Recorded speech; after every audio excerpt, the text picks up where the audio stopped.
अस्सलाम वालेकुम गाइस। तुहानू चाचा सरगोधे वाले दा सलाम। तुसी वेख रहे हो चाचा सरगोधियन यूट्यूब चैनल ते फेसबुक पेज। ते अज जनाब साढ़े घर दो मेहमान आए ते दो मेहमान बड़े खास हैं। एक मेहमान है जी साडा बटेरा आया ते बड़ा ज़बरदस्त ते नामी गिरामी बटेरा आया। ते दूसरी साढ़े वास्ते खुशी की खबर ये वे बस साड़ी कुकड़ी ने कढ़िया चूचा। फिलहाल एक कढ़िया, वेखो 3 दिहाड़ा ताई 4 दिहाड़ा ताई वो कितने चूचे कढ़ लेने। ते तुहाडे सारे भरावां अगे मेरी गुजारिश है, रिक्वेस्ट है भाई मेरा फेसबुक पेज ते यूट्यूब चैनल सबसक्राइब करो, लाइक करो ते शेयर करो।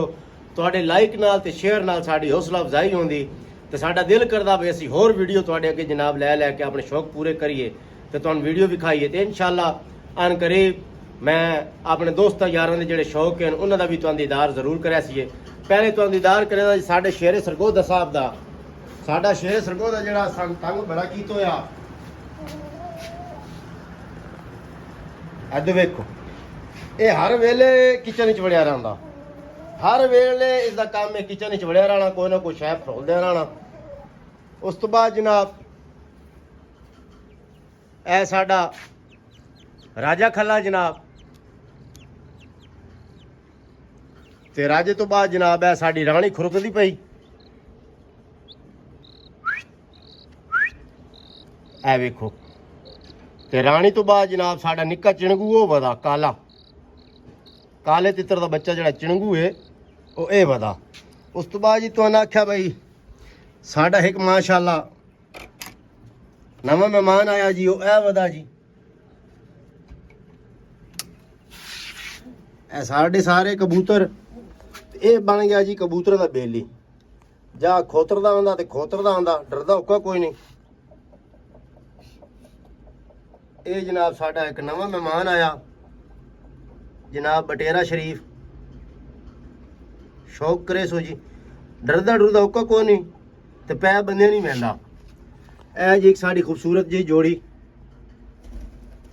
ओ जनाब साड़ी खूबसूरत जी जोड़ी ते ए पूरी फैमिली जनाब, 2 बच्चे ते मां प्यो।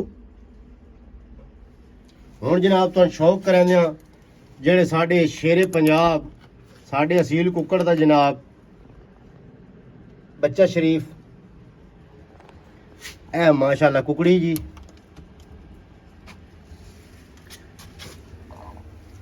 चेक करो जी, कोशिश कर रहे हैं उठाने दी। ओ वेखो जी माशाअल्लाह ओ चिणगू निकल जाए जनाब।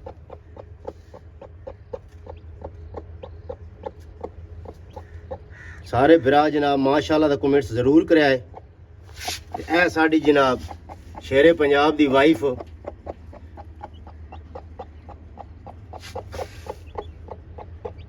इंशाअल्लाह उम्मीद है 3-4 दिहाड़े ताई दुआ करो अल्लाह खैर करे तो कुछ बच्चे होर कढ़ वंजे।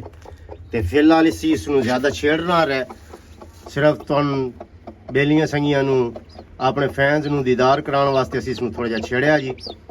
ते इंशाअल्लाह कोशिश करसां बई इन्हां बच्चों की असी फुल केयर ते हिफाजत कर सकीए। उस तो बाद है जनाब साडा नवा मेहमान, इस भाई जी सन आतरो ला दिता। इस कबूतर ने इंज डरा दिता जिवें डराने का हक होंदा। डरना तो इस उक्का कोई नहीं होंदा, वेख्या है डरना तो उक्का कोई ना सगों फिरदा।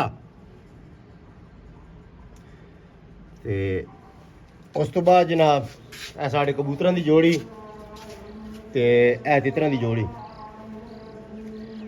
ते बाकी जनाब तुहाडे सारे दोस्तां तो भरावां तो इजाजत चाहते हैं। ते मेहरबानी एंड ते वह गुजारिश करसां बस साडा YouTube channel Facebook channel subscribe करो, लाइक करो तो शेयर करो। खुदा हाफिज़।